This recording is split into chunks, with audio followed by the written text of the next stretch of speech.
I'm going to share still about some of my time in India, and I have moved onwards now from Dharamsala in northern India to Rishikesh.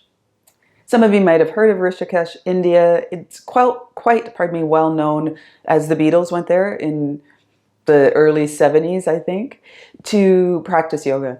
And so this is kind of the heart of yoga, one could say, where there are a lot of different yoga ashrams, a lot of different yoga modalities offered there.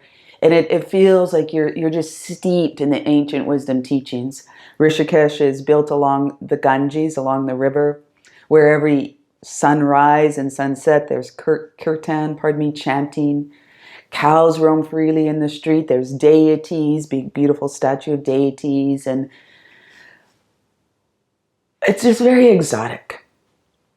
And so I had traveled from Dharamsala to Rishikesh to meet a group of some of my friends that were offering a meditation retreat in one of the yoga ashrams.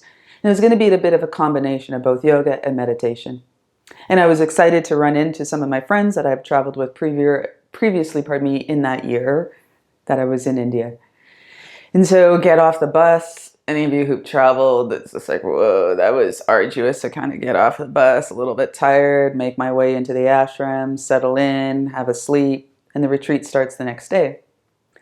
And again, the retreat is meant to be in silence. That's part of, we'll say, the Vipassana mindfulness lineage. Of course, during the yoga instruction, there would be talking. And I was in a dorm that was a little chatty. Okay, very chatty. And it started to get on my nerves.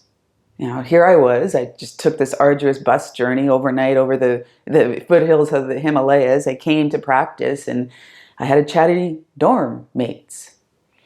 And so, getting a little bit irritated and doing my best just to hold space and stay kind of contained. And then within 2 or 3 days, we were offered another opportunity, which was bed bugs.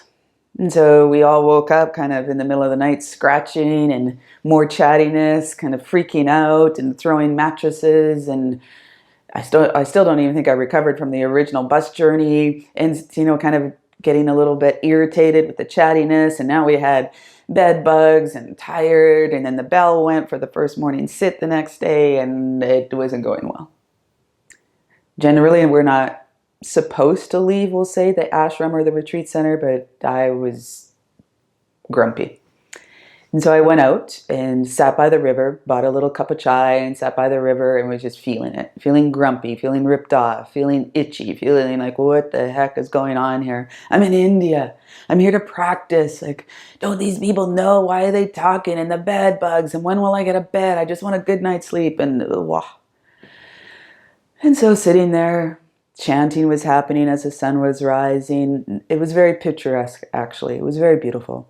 Unfortunately, I was grumpy. And sitting there, and all of a sudden I kind of felt like it was raining. I was getting wet. And I looked up, and there was no rain. So then I looked behind me, and there was a cow. Cows that roam freely in India. There was a cow going to the toilet. And that's what I was getting wet from. I was getting a splash as the cow was going to the toilet on the side of the sidewalk, and I was getting a splash. And there was another insight and awakening for me. Shit happens. Just saying the cow was not doing that, so as the cow was urinating, I was still getting wet. But that's what came into my mind, was like, yep, shit happens.